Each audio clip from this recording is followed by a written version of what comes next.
Nah, pilih prestasi atau organisasi, Kang? يا قومنا أجيبوا داعي الله وآمنوا به يغفر. Assalamualaikum warahmatullahi wabarakatuh, guys. Kembali lagi di podcast viral virtual Ramadan Al Jihad X Syamil Unpad. Dan kembali lagi bersama saya Pajen, dan di sini saya bersama dengan Saya Iqbal dari Prodi FMIPA Unpad. Di sini dari Prodi Fisika ya. Mohon maaf salah gitu ya. Cuman kalau di sini saya diminta buat nemeni Pajen gitu ya di sini untuk ngobrol-ngobrol dan juga diskusi santai katanya gitu. Tapi nggak tahu nih santai atau enggak gitu kan. enggak. Ya, santai Kang, pastinya santai. Ya, mungkin pertanyaan pertama, kesibukannya apa aja nih, Kang? Oke, kalau misalnya terkait kesibukan sekarang sih sebenarnya nggak banyak ya. Sekarang tuh fokusnya lebih ke arah skripsi gitu ya, juga dengan kesibukan terkait ngerintis bisnis gitu bareng senior dan juga teman-teman yang ada di kampus. Oh iya, Itu sih iya. paling. Ya, jadi begitu ya, guys. Memang ini. Oh ya, Kang angkatan berapa? Kalau saya sendiri sih angkatan 2018 ya. Jadi Oh iya, pas. mudah-mudahan gitu ya Iya. sesuai dengan tepat waktu gitu kan, 4 tahun gitu kan buat Insya Allah. lulusnya. Amin, amin ya, guys ya. Kita doakan bersama-sama teman-teman kita yang skripsi semuanya ya. Mudah-mudahan lulus tepat waktu ya. Amin. Amin, amin. Nah, kemudian Akang ini sekarang fokus aktivitasnya kemana?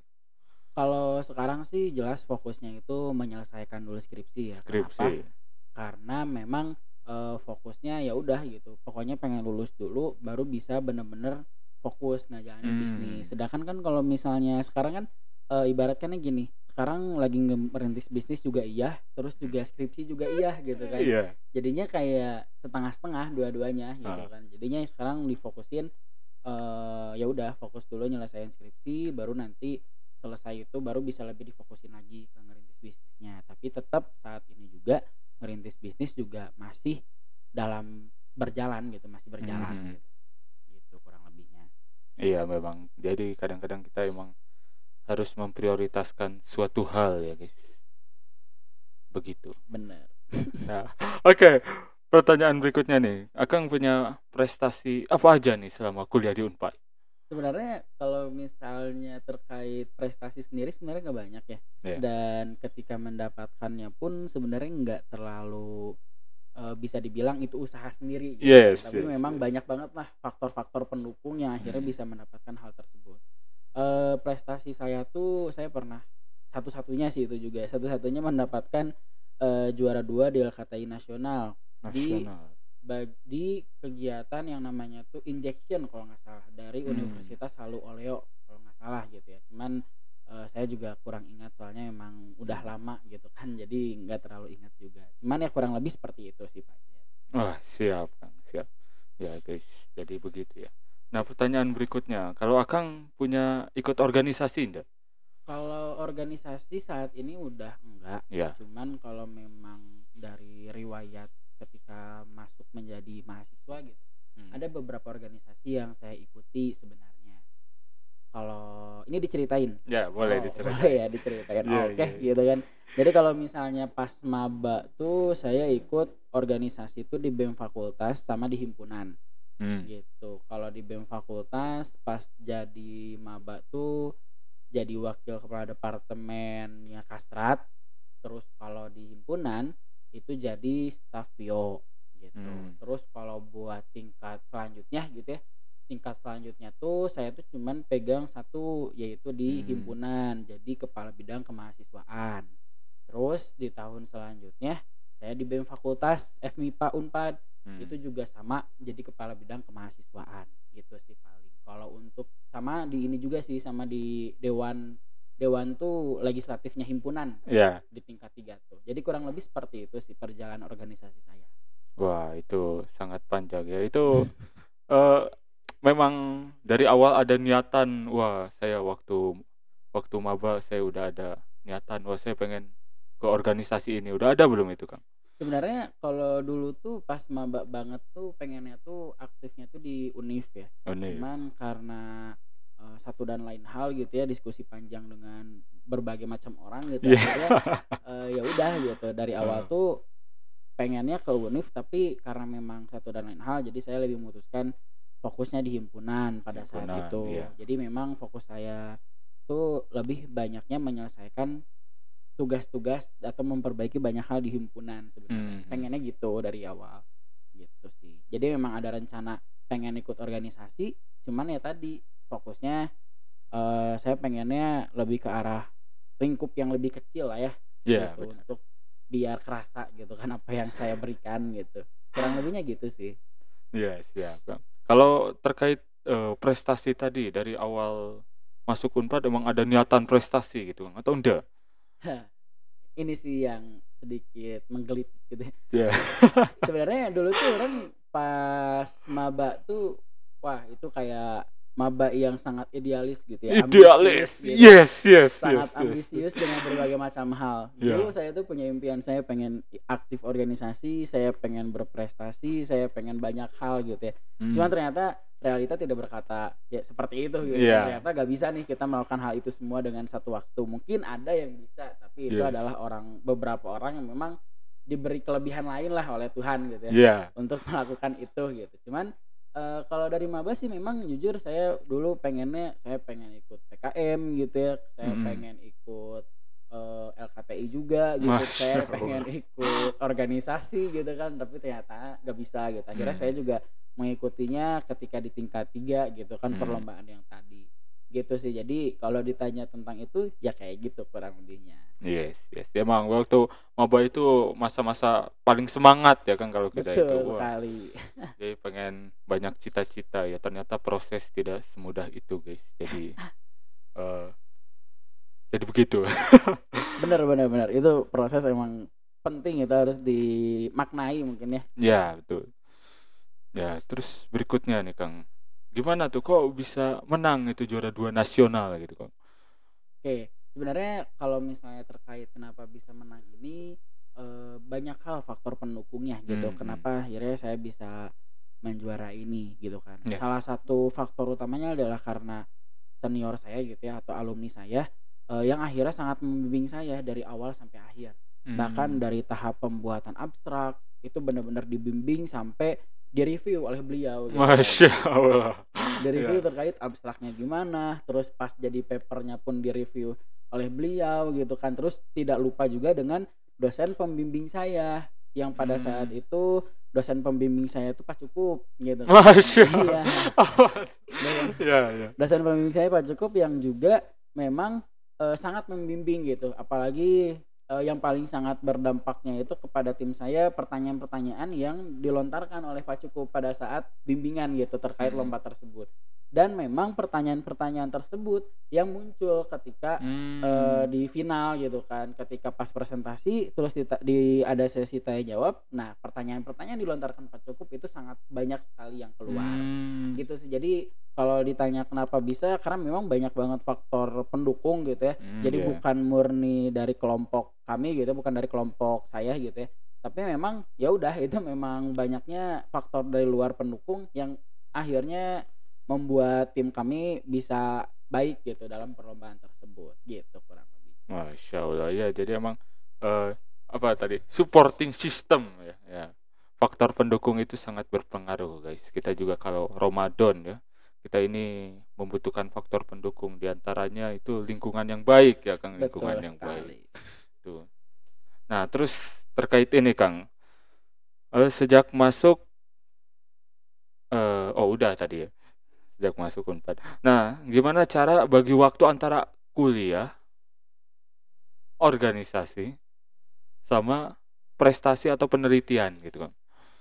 Oke, terkait ini sebenarnya saya mulai penelitian tuh tingkat 3 sebenarnya. Mhm. Jadi, itu pada saat transisi antara pengurus himpunan ke BEM ya.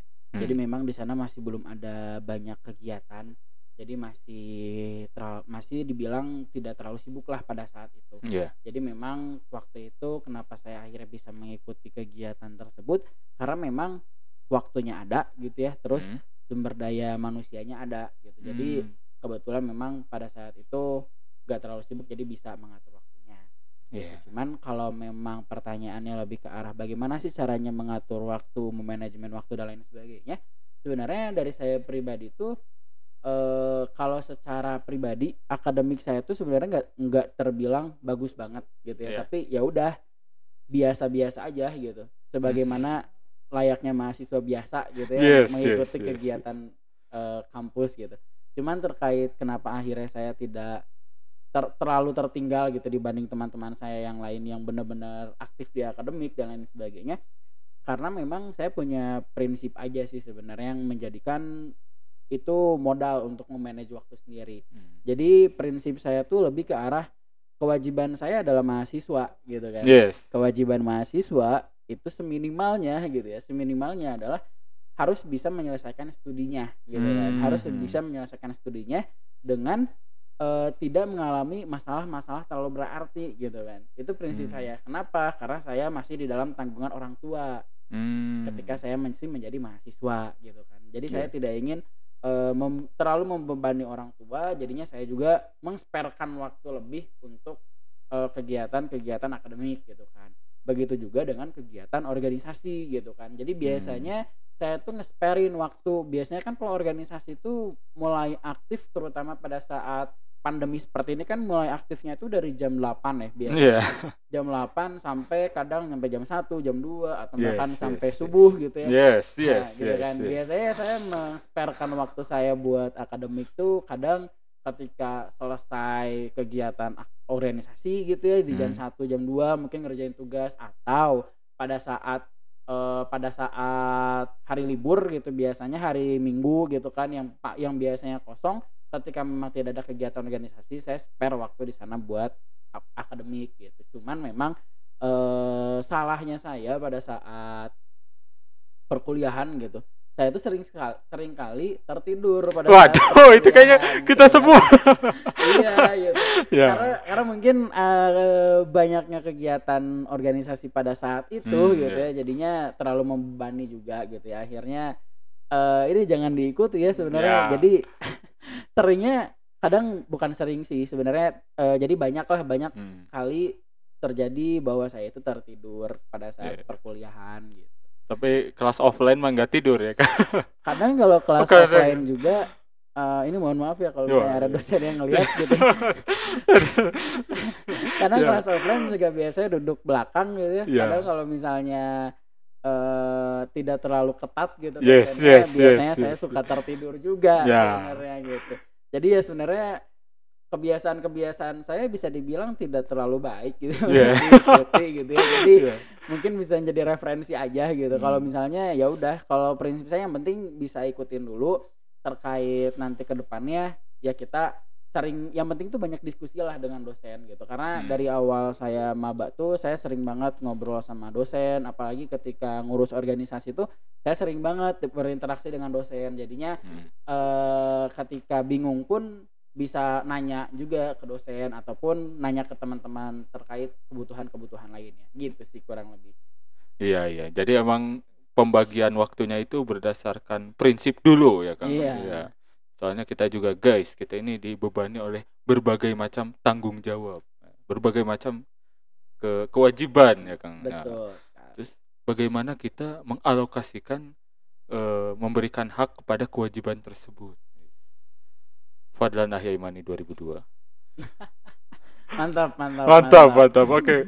Berikutnya nih Kang. Pernah nggak menghadapi situasi yang sumpek banget gitu Kang selama jadi mahasiswa gitu? Ya pasti pernah sih ya kita. Coba ya pernah nggak Kang? Pasti pernah sih ya. Nggak tahu sih kalau misalnya ada orang yang nggak pernah sumpek dengan kegiatan-kegiatan mahasiswanya itu mungkin keren ya. Itu saya akui itu sangat keren gitu untuk menjadi seorang mahasiswa yang tidak pernah sumpek dan sangat efektif dalam melaksanakan kegiatannya. Tapi dari saya sendiri tentu pernah, terutama pada saat saya mengurus di himpunan pada saat itu kan itu tuh kondisinya transisi awal corona. Gitu kan. Jadi kegiatan tuh awalnya sudah dirancang sedemikian rupa dengan konsepan offline gitu ya. Tapi pada saat itu pun gak langsung keputusannya online. Tapi kan waktu itu awalnya masih ada keputusan hybrid, masih ada keputusan full online Hmm. ataupun ada kemungkinan offline di semester depannya gitu. Tapi Iya. kan itu masih belum pasti sebenarnya kan. Hmm. Jadi pada saat itu tuh saya dan teman-teman saya yang lain pengurus himpunan tuh menyusun 3 strategi gitu kan. Yaitu strategi offline, online juga hybrid. Nah, Hybrid, itu yang yes, yes. pada saat merencanakan strategi itu yang akhirnya bikin saya sumpek gitu kan. Hmm. Sumpeknya tuh bener-bener kayak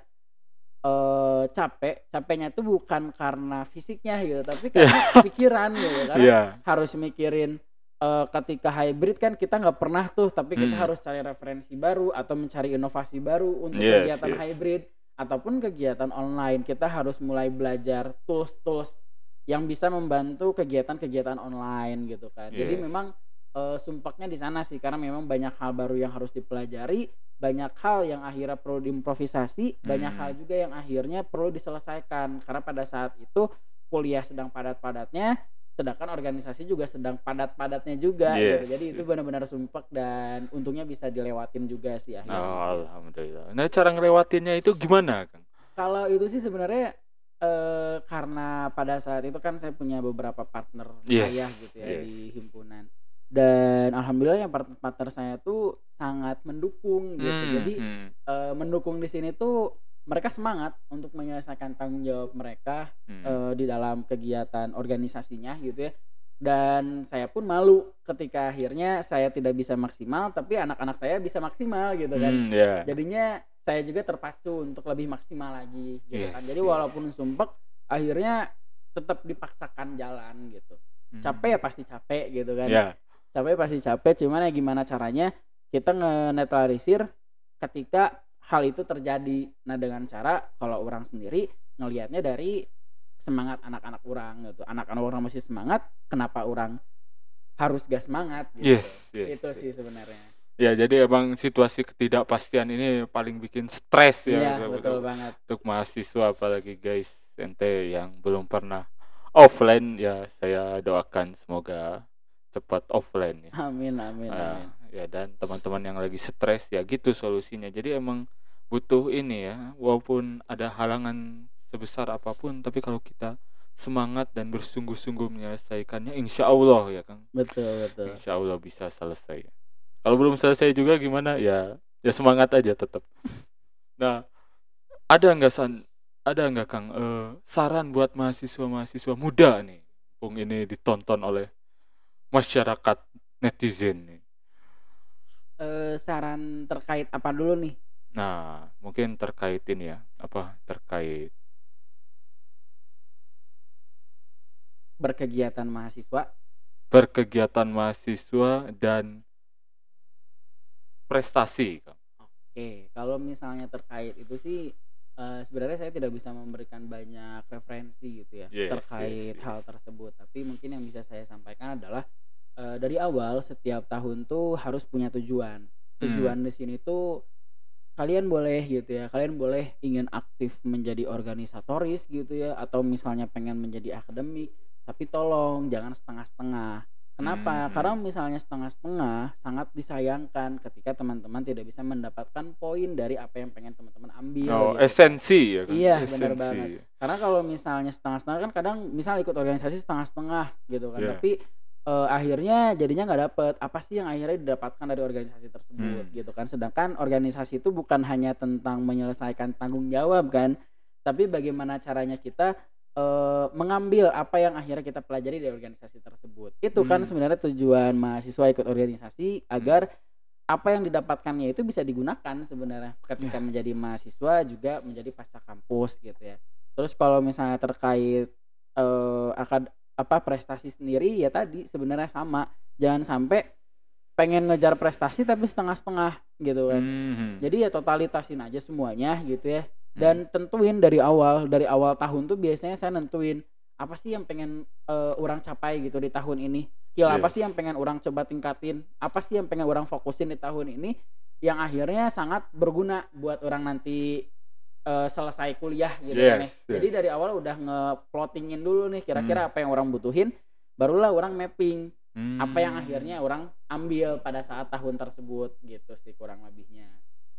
Tapi kalau misalnya kita udah mapping nih Kang, ternyata situasinya tidak memungkinkan, nah itu gimana Kang? Improvisasi aja langsung atau kita mapping kembali? Kalau misalnya terkait itu sih sebenarnya itu kondisional ya. Jadi Kondisional, ya. tergantung orang-orangnya pengennya seperti apa gitu. Ada orang yang Hmm. pengen mapping kembali boleh gitu kan. Yes, Ada yes. yang akhirnya langsung improvisasi karena kan misal pengen punya skill public speaking gitu. Iya. Skill public speaking kan sebenarnya nggak perlu kita cari di organisasi aja kan. Ya. Tapi banyak wadah-wadah lain untuk kita mengembangkan skill tersebut. Bener nggak? Yes. Bener kan? Makanya oleh karena itu kalau saya sendiri sih berpikir ketika memang tidak sesuai dengan apa yang kita rencanakan, ya kenapa nggak kita coba cari wadah lain. Yang penting intinya kita tahu apa yang pengen kita tingkatin di tahun tersebut.